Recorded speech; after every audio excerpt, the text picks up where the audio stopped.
Bismillah. Qala rahimahullah. Qala telah berkata oleh Al-Imam Ibnu Asakir rahimahullah. Wala kullun dan tidak dikatakan bagi Allah kullun keseluruhan. Wala ba'dun dan tidak sebagian. Asyarhu bermula ini itu syarah penjelasan annallaha sesungguhnya Allah tabaraka wa ta'ala laisa jisman bukan jisim bukan tubuh murakkaban yang tersusun min ajza'in dari bagian-bagian. Walidzalika dan karena itu la yusafu tidak disifati akan Allah bil kulliyati dengan keseluruhan wala bil ba'diyati dan tidak dengan sebahagian wala bil juz'iyyati dan tidak dengan al juz'iyyah juzuk atau bagian-bagian. Qala al-Halimi telah berkata oleh al-Halimi fi tafsiri Bismillahi dalam tafsir nama Allah al-Muta'ali. Maknanya nama Allah al-Muta'ali al-Murtafi'u yang agung atau suci an ayyajuza alaihi dari kebolehan alaihi atas Allah ma yajuzu apa yang boleh alal muhdatsina atas para makhluk minal azwaji dari pasangan-pasangan al auladi dan anak-anak wal jawarihi dan anggota-anggota wal a'dha'i dan anggota-anggota al jawarih anggota-anggota badan al a'dha juga anggota badan yang besar wattikhadhis sariri dan menjadikan ranjang atau sarir ya semacam singgasana lil julusi untuk duduk alaihi atasnya. Allah Maha Suci dari itu semua.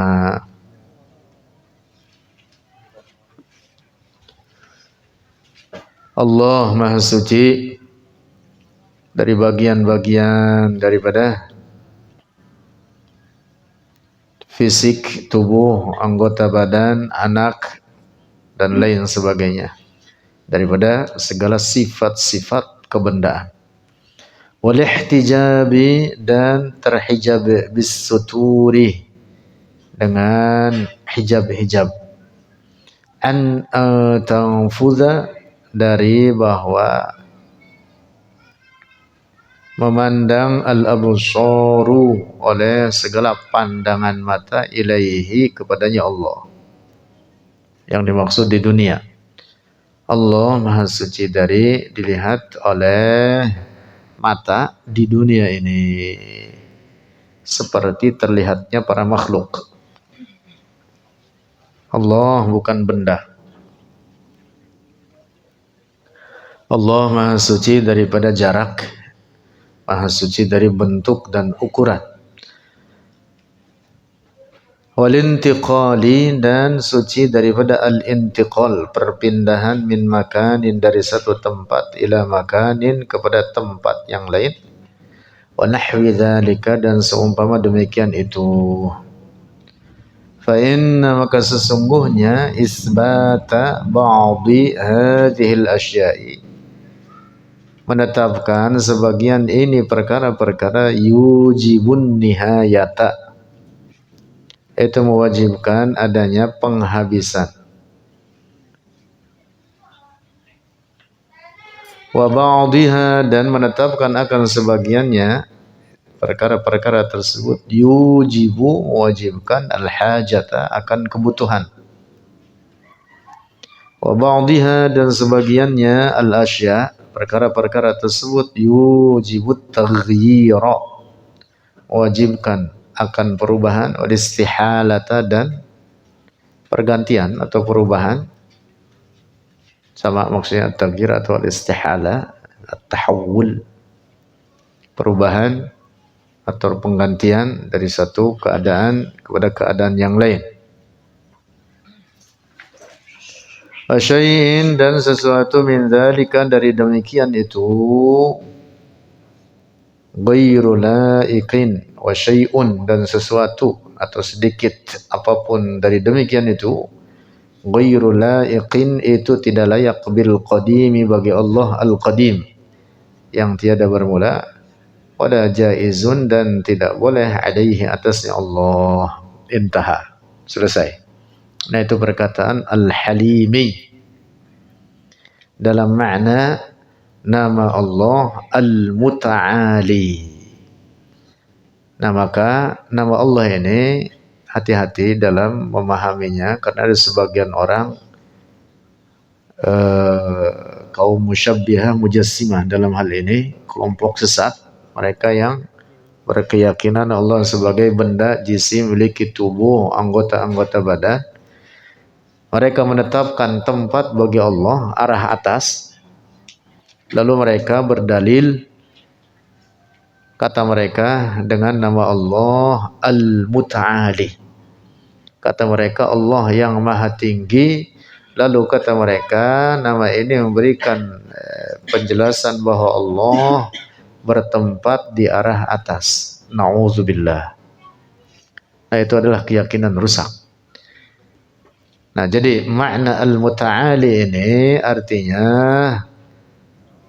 adalah yang maha suci dari menyerupai segala apapun daripada makhluknya atau ciptaan-ciptaannya.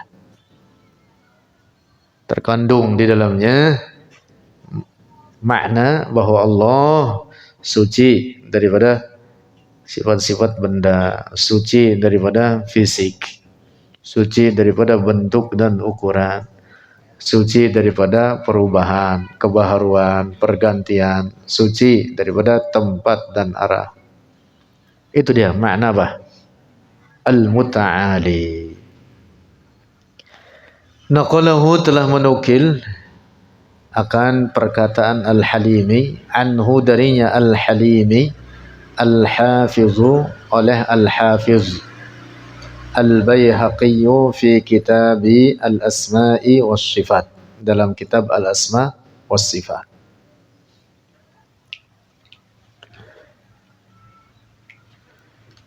Tambahan sedikit, ada satu kitab berjudul Al-Ulu lil Aliyyil Ghaffar, karya Az-Zahabi. Az-Zahabi ini adalah muridnya Ibnu Taimiyah, dan kecenderungan akidahnya sama dengan gurunya, yaitu Ibnu Taimiyah, di mana Ibnu Taimiyah ini dalam akidahnya adalah tashbih dan tajsim, persis seperti keyakinan kaum Hasyawiyah dan Karramiyah, salah satu sekte daripada kaum musyabbihah mujassimah, menetapkan tempat dan arah bagi Allah. Az-Zahabi dalam bukunya ini yang berjudul Al-Ulu, dia menetapkan tempat dan arah bagi Allah. Karena itu kitab ini dikritik habis oleh para ulama dan bahkan oleh muridnya sendiri, yaitu Al-Imam Tajuddin As-Subki. Dalam kitab banyak karya-karya beliau yang kritik gurunya tersebut, salah satunya dituangkan dalam Tabaqat Asy-Syafi'iyah Al-Kubra. Nah, maka Az-Zahabi dalam masalah akidah tidak boleh dijadikan rujukan atau pegangan, karena kitab ini Al-Ulu karya Az-Zahabi, di dalamnya berisi penetapan tempat dan arah bagi Allah. Nah, padahal sifat Allah Al-Muta'ali atau nama Allah Al-Muta'ali, Allah memiliki sifat Al-Ulu, bukan dalam makna arah atas, bukan dalam makna bahwa Allah bertempat, tetapi al-ulu yang disandarkan bagi Allah adalah uluwur rutbati wad darajah, ketinggian derajat dan kedudukan. Nah, ingat-ingat itu. Jadi Az-Zahabi tidak boleh dijadikan rujukan dalam masalah akidah. Ghalaba alaihi aqidatut tashbih. Az-Zahabi ini dalam akidahnya cenderung kepada akidah tashbih, sama persis walaupun tidak dikatakan mirip betul dengan gurunya, yaitu siapa? Ibnu Taimiyah. Yang paling parah dari murid Ibnu Taimiyah ini adalah Ibnul Qayyim Al-Jauziyah. Ini yang paling parah. Muridnya inilah yang memiliki andil besar dalam menyebarkan kesesatan gurunya. Setiap jengkal kesesatan gurunya itu disebarkan dan dikuatkan olehnya. Mengatakan Allah memiliki anggota-anggota badan, mengatakan Allah memiliki tempat dan arah.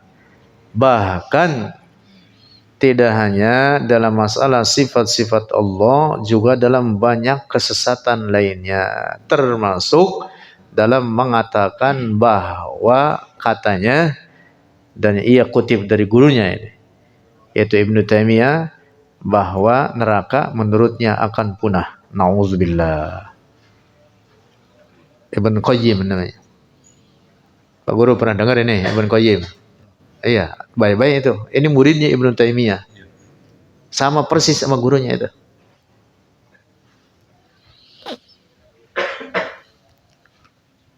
Nah, ada murid-murid Ibnu Taimiyah dan terpengaruh oleh gurunya tersebut.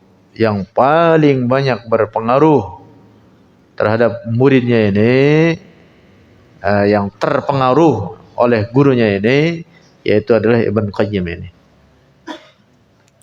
Termasuk Az-Zahabi dalam beberapa hal. Nah, tempat itu arah manapun pada hakikatnya sama. Semua itu ciptaan Allah dan pada hakikatnya tidak memberikan kemuliaan pada dirinya. Artinya, tempat atas tidak berarti lebih mulia daripada tempat bawah secara hakikat. Karena keduanya adalah sama-sama ciptaan Allah.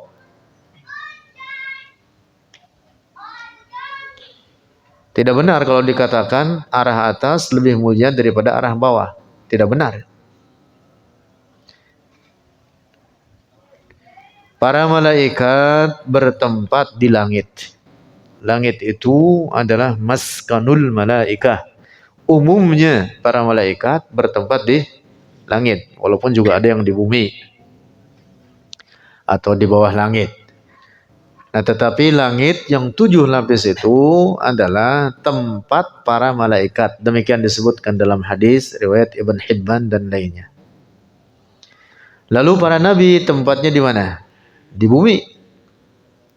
Di bumi. Nah, namun demikian para nabi lebih mulia dibanding para malaikat. Tuh, gitu.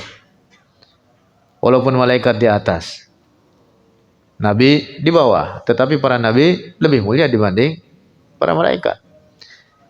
Nah, jadi tempat itu pada hakikatnya dia tidak memberikan kemuliaan oleh dirinya sendiri, tetapi siapa yang bertempat, itulah yang menjadikan tempat itu lebih mulia dibanding yang lainnya. siapa yang bertempat di tempat tersebut. Rasulullah bertempat di Madinah, dimakamkan di sana. Maka tempat yang terbaik di muka bumi ini adalah tanah Madinah. Mengapa? Karena di sana dimakamkan Rasulullah. Dahulu sebelum hijrah ke Madinah, Rasulullah di Mekah. Karena Rasulullah ada di Mekah, maka lebih mulia daripada Madinah. Setelah hijrah, maka Madinah menjadi lebih mulia. Karena siapa yang bertempat di situ yang menjadikan dia lebih mulia. Walaupun di Mekah ada Ka'bah, di Madinah ada Rasulullah, dan Rasulullah lebih mulia dibanding Ka'bah. Begitu. Jadi dahulu pernah, atau bahkan di kitab para ulama dikutip, pernah diperselisihkan mana yang lebih mulia, Mekah atau Madinah. Para ulama mengatakan Mekah. Mengapa? Karena ada Ka'bah. Ya kalau karena ada Ka'bahnya, ya Madinah lebih mulia. Karena di Madinah ada Rasulullah. Begitu.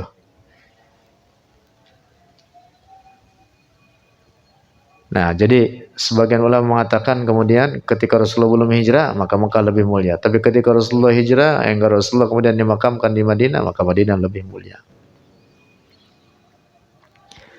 Nah, jadi pada dasarnya tempat itu tidak memberikan apa? Kemuliaan oleh dirinya sendiri pada hakikatnya. Tetapi yang menjadikan mulia adalah siapa yang bertempat di situ. Nah, lalu semua tempat itu adalah ciptaan Allah. Atas, bawah, depan, belakang. Kemudian sesuatu yang bertempat itu mestilah yaitu benda. Memiliki bentuk dan ukuran. Nah, maka kalau dikatakan Allah bertempat di atas, berarti sama juga dengan menetapkan Allah sebagai benda, memiliki bentuk dan ukuran. Maka mustahil Allah bertempat. Nah, karena itu keyakinan Rasulullah dan bahkan keyakinan seluruh para nabi Allah, keyakinan para sahabat Rasulullah, akidah umat Islam, yaitu Allah ada tanpa tempat dan tanpa arah. Lanjut. Wa qala rahimahullah, dan telah berkata rahimahullah, berkata Imam Ibn Asakir rahimahullah, wala yuqalu, dan tidak dikatakan bagi Allah mata, kapan adanya Allah, kana adanya Allah. Wala yuqalu mata kana, tidak dikatakan bagi Allah kapan adanya Allah. Wala aina kana, dan tidak dikatakan di mana adanya. Wala kaifa, dan juga tidak dikatakan kaifa, bagaimana dia.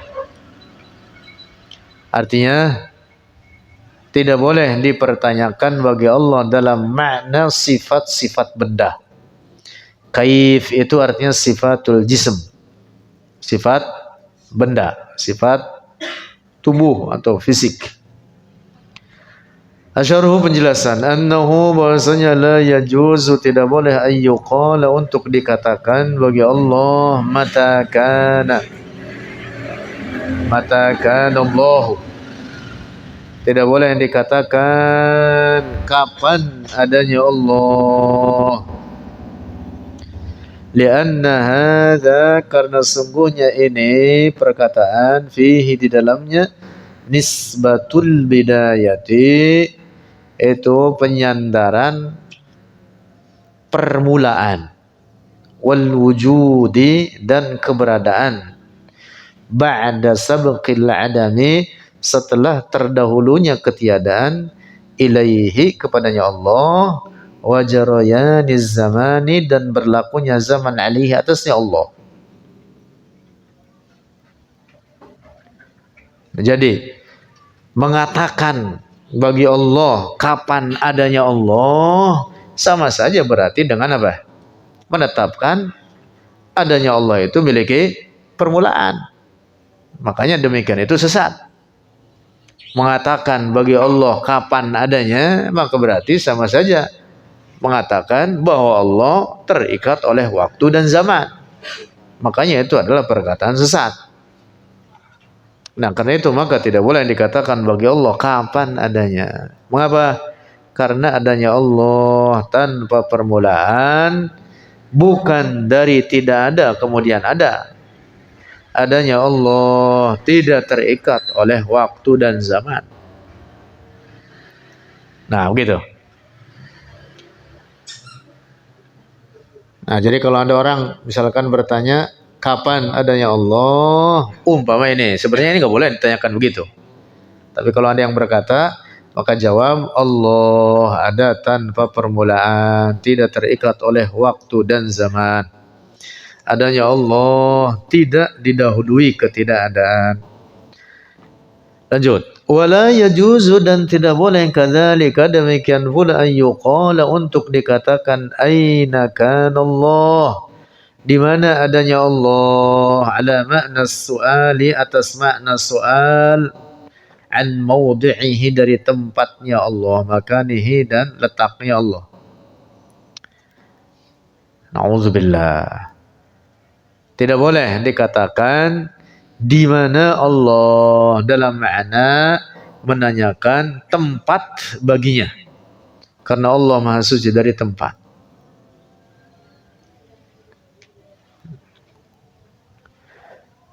Adapun makna hadis, dalam hadis Al-Jariyah yang diriwayatkan oleh Imam Muslim, Ainallah, itu bukan dalam makna untuk menanyakan tempat,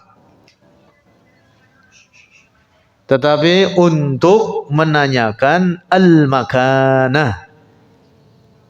Bukan soal untuk makan, bukan soal untuk tempat, tetapi itu adalah soal untuk makanah, kedudukan dan derajat. Dalam hadis ini ada seorang sahabat dari kaum Ansor membawa budak perempuan atau hamba sahaya menghadap kepada Nabi, lalu oleh Rasulullah dikatakan kepadanya Ainallah. Nah, ini tidak boleh dimaknai menanyakan tempat bagi Allah, tetapi makna Ainallah apa? Ma mada ta'zimiki lillah, apa puncak pengagungan engkau terhadap Allah. Nah, jadi kata aina di sini apa? Untuk menanyakan al-makanah, bukan untuk menanyakan al-makan. Untuk menanyakan apa? Kedudukan. Artinya bagaimana engkau mengagungkan Allah. Bagaimana puncak engkau mengagungkan Allah. Dalam bahasa Arab, kata aina itu sering dipergunakan untuk al-makanah. Tidak hanya untuk menanyakan tempat, tetapi sering dipergunakan untuk apa? Menanyakan kedudukan. Kalau saya bilang kepada seseorang di hadapan saya, aina anta minni, aina anta minni, di mana kedudukanmu dibanding saya? Nah, ungkapan aina anta minni bukan untuk menanyakan apa?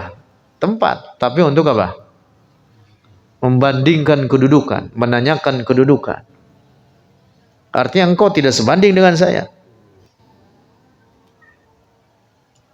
Dalam syair dikatakan aina Surayya minas Suha wa aina Muawiyatu min Ali.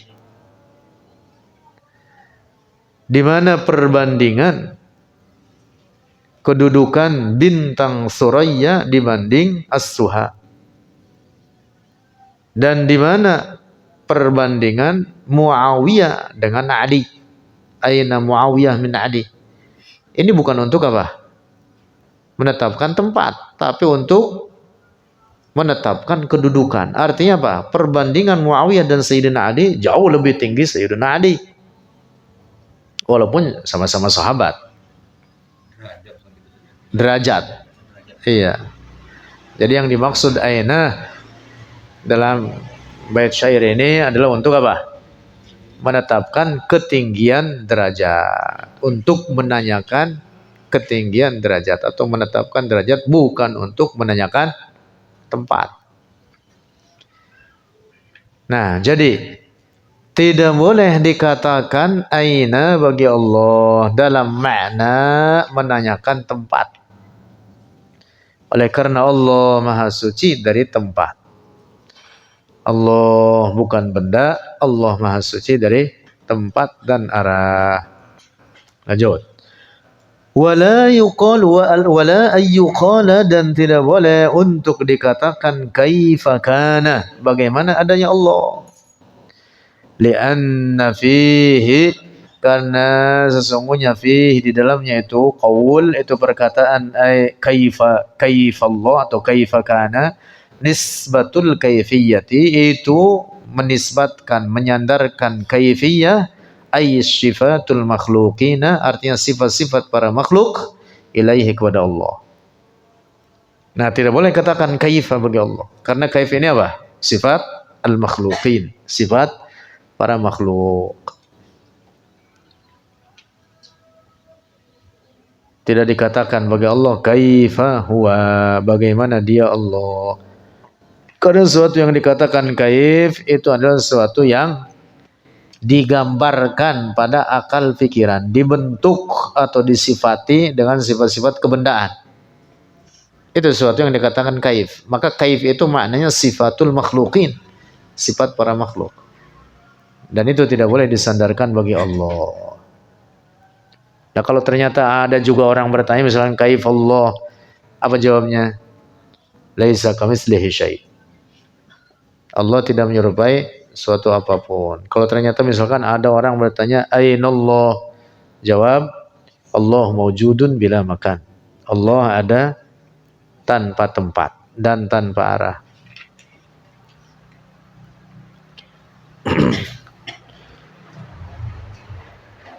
Summa ba'da an dzakara rahimahullah, lanjut. Summa, kemudian ba'da an dzakara, setelah menyebutkan oleh Al-Imam Ibn Asakir rahimahullah an-nahya, akan larangan, an hadhil kalimati, daripada ini kalimat-kalimat itu tadi. Tidak boleh dikatakan bagi Allah kapan adanya Allah, tidak boleh dikatakan bagi Allah di mana Allah, tidak boleh dikatakan bagi Allah bagaimana Allah. Qarrara, menetapkan oleh Al-Imam Ibn Asakir al-i'tiqad as-sahiha, akan keyakinan yang sahih. Faqala, maka berkata oleh Ibn Asakir rahimahullah, kana wala makan. Kana, ada dia Allah tanpa permulaan, wala makan, dan tanpa tempat. Kana di sini tufidul azaliyah, tufidu al-azaliyah, memberikan makna keazalian, artinya tanpa permulaan. Sebagaimana dinyatakan oleh Al-Imam Al-Hafidh Ibn Hajar Al-Asqalani. Kana, ada dia Allah, yang dimaksud tanpa permulaan, wala makana, dan tanpa tempat. Oleh karena tempat ciptaan Allah. Kawwanal aqwan, kawwana, menciptakan oleh Allah al-aqwan, segala makhluk, segala yang ada, segala makhluk atau alam ini, segala sesuatu selain Allah. Wadabbaraz zaman, dan dia Allah yang mengatur zaman, menciptakan, mengatur, menetapkan waktu dan zaman. La yataqayyadu biz zaman, tidak terikat dia Allah biz zaman, dengan zaman. Wala yatakhassasu bil makan, dan tidak terkhusus dia Allah bil makan, dengan tempat. Artinya tidak di satu tempat, juga tidak di semua tempat. Tidak dikatakan baginya di satu arah atau di semua arah. Tidak dikatakan baginya ada di mana-mana. Tidak dikatakan baginya ada di arah atas atau terserah yang di atas. Tidak boleh katakan bagi Allah terserah yang di atas. Begitu Bang Edi?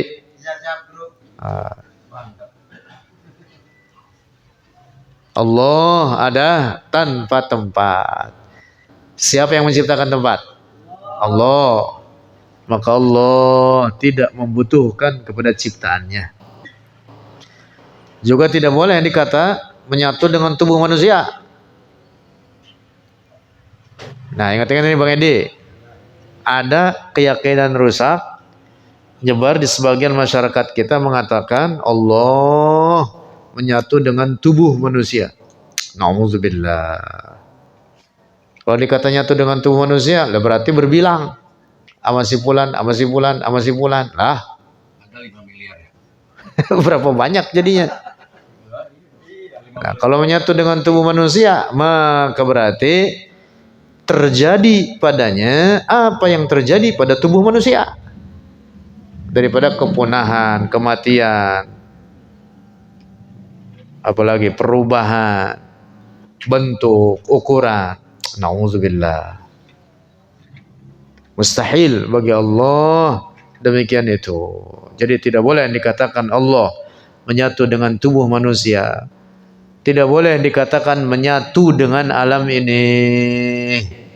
Ada sebagian orang yang juga ini keyakinan sesat mengatakan Allah menyatu dengan alam ini seperti larutnya garam di dalam air, kata mereka. Nauzubillah. Atau sebagian mereka mengatakan seperti larutnya gula di dalam air, sehingga tidak lagi terbedakan mana air mana gula. Sehingga disebutlah dengan apa? Air gula. Air disebutnya begitu airnya, air gula. Kata air ada gulanya, tapi kalau dikata gula bentuknya air, jadi katalah air gula. Nah, sebagian mereka mengatakan Allah pun begitu, kata mereka, menyatu dengan alam ini sehingga tidak lagi terbedakan mana alam, mana Allah, mana khaliq, mana makhluk, mana yang menciptakan, mana yang diciptakan. Atau sebagian mereka, nauzubillah, mengatakan sifat-sifat Allah menyatu dengan sifat-sifat makhluknya. Bahkan ada mereka yang mengatakan sifat Allah menyatu pada tubuh Nabi Isa. Sehingga kata mereka tidak boleh disalahkan orang-orang Nasrani menyembah Nabi Isa, karena pada Nabi Isa ada sifat-sifat Allah. Nauzubillah. Ini keyakinan kufur ini. Ini keyakinan kufur ini. Orang yang ngomong begitu dihukumi kafir. Rusak akidahnya. Yang fitnya manunggal yang begini bukan? Iya, itu termasuk. Iya. Nauzubillah. Ada orang viral sekarang itu. Dianggap ahli tasawuf, tapi keyakinannya begitu. Gelarnya dokter lagi. Nauzubillah, nauzubillah. Gak benar itu keyakinan gitu itu. Bagaimana dikatakan sifat Allah berpindah, sifat Allah berubah, sifat Allah ada pada manusia. Nauzubillah. Keyakinan rusak begitu itu. Nabi Isa ciptaan Allah sebagaimana nabi-nabi lainnya, dan segala sesuatu selain Allah adalah ciptaan Allah. Tidak boleh dikatakan Allah menyatu dengan ciptaannya. Demikian pula tidak boleh dikatakan sifat-sifat Allah menyatu atau berada pada makhluknya. Orang yang mengatakan begitu itu berarti mengatakan bahwa Allah adalah bagian-bagian tersusun dari bagian-bagian. At-tajazzu berarti menetapkan Allah terpisah darinya sesuatu, berarti menetapkan bahwa Allah berubah, berarti menetapkan bahwa Allah berkurang bertambah. Nauzubillah. Keyakinan rusak begitu itu. Nah, maka hati-hati itu. Di YouTube itu, waduh, kacau. Ada banyak. Kalau nggak dikonfirmasi, emang repot. Nah, iya, mengerikan ya. Masya Allah. Nah, jadi kesimpulan yang wajib kita yakini sepenuhnya bahwa Allah bukan benda. Sifat-sifat Allah tidak berkurang, tidak bertambah. Sifat-sifat Allah bukan sifat-sifat benda. Wallahu a'lam bishawab.